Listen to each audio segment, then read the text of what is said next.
my name is Tony Dong. What's new in iOS 11? iOS 11, the latest version of the operating system that runs on the iPhone and the iPad, introduces hundreds of new features, both major and minor. While iOS 10 essentially ignored the iPad, iOS 11 includes a huge number of features that are sure to please iPad owners, from beginners to professionals. The update includes a new customizable dock on the iPad, which offers access to the frequently used apps and documents.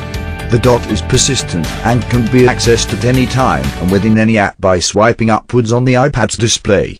Using the dock, it's easy to access multitasking functionality like split view and slide over, and there's a new app switcher that lets you see all the apps you're using at a glance and quickly switch between them. A new Files app also available on the iPad lets you access all of your files, regardless of whether they're stored locally, in iCloud Drive, or in other cloud services like Dropbox or Google Drive. System-wide drag and drop is available on the iPad, making it easy to drag images, text, links, and more from one app to another, or between documents. On the iPhone, drag and drop is available within some apps, like Files. Apple Pencil is more deeply integrated into the iPad, with Apple introducing support for inline drawing and markup options in a range of apps, from Mail to Notes.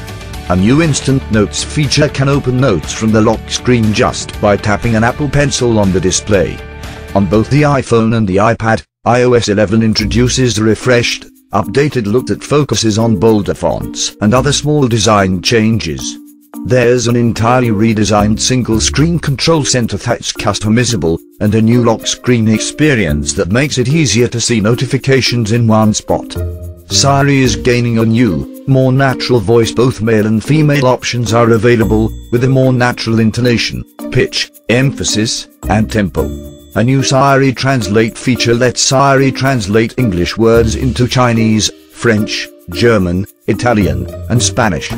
Siri's functionality is also improving in iOS 11, with Siri able to use on-device learning to offer up more personal experiences and suggestions based on usage of Safari, News, Mail, Messages, and more. Siri will, for example, provide Apple News suggestions based on your interests. All of Siri's new functionality is done on device, so there are no privacy concerns. Some significant new features are coming to the camera and photos apps in iOS 11.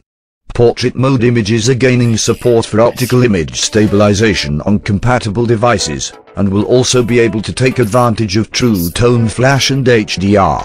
There are new options for live photos, including loop and bounce for creating continuous video loops and long exposure for capturing both time and movement like running water in an otherwise still photo.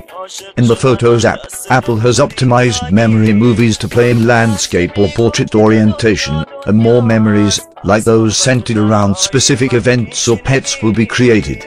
A new high-efficiency image file format will significantly cut down on the photo size of images captured with Apple's iPhone 7 and iPhone 7 Plus. In Messages, there's an all-new app drawer that makes it easier to access apps and stickers, and in Apple Maps, there's now support for indoor maps at major airports and shopping centers around the world. Maps is also gaining lane guidance options that'll prevent users from missing a turn or an exit. In Apple Music, there are new options for sharing music with friends. Users can create playlists for friends to access, and they can access their friends' playlists.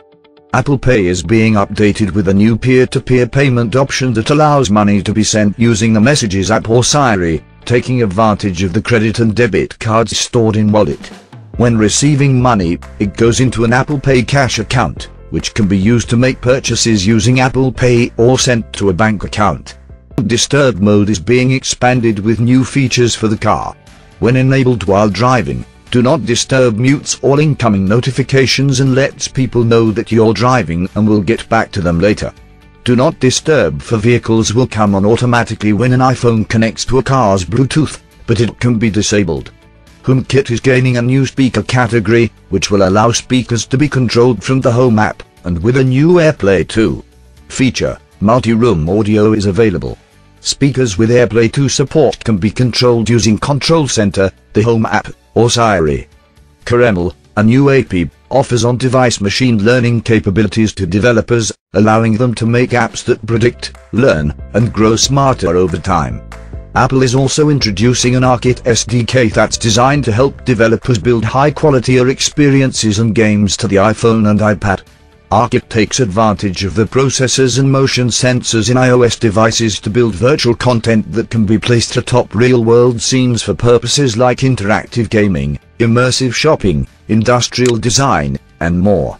There are also other APIs being introduced for developers, including SiriKit for adding Siri integration to to-do lists, notes, reminders, and banking apps, and MusicKit, which will allow developers to integrate Apple Music features into their apps. iOS 11 brings an entirely new App Store design, with dedicated tabs that separate games and apps for the first time. There's also a new Today tab that's updated daily with new app and game suggestions to aid in app discovery. With iOS 11, we're delivering the biggest platform in the world, and it's available today for developers to begin building their experiences using ARKit for hundreds of millions of iPhone and iPad Here's users, the forecast says for the Craig next 10 Federer, days. Apple's Sunny. Senior Vice President of Software Engineering. iOS 11 gives iPad users the powerful app functionality they need to take advantage of everything iPad is capable of, and brings hundreds of new features and incredible updates to the iOS apps iPhone and iPad users enjoy every day. iOS 11 is limited to developers at the current time, but Apple plans to offer a public beta in late June. The operating system will see an official release this fall alongside new iPhones. The new iOS 11 update will be available for iPhone 5 seconds and later, all iPad Air and iPad Pro models, iPad 5th generation, iPad Mini 2 and later, and iPod Touch 6th generation. Person-to-person Apple Pay payments will, however, require an Apple Pay compatible device. To comment on this article and other Macworld content, visit our Facebook page or our Twitter feed. Thank you for watching. For the follow-up, To comment on subscribe this to the channel article yourself and other here. Macworld content, visit our Facebook page or our Twitter feed. Thank you for watching. The follow-up, subscribe to the channel yourself here. Visit our Facebook page or our Twitter feed. Thank you for watching. For the follow-up, subscribe to the channel yourself here.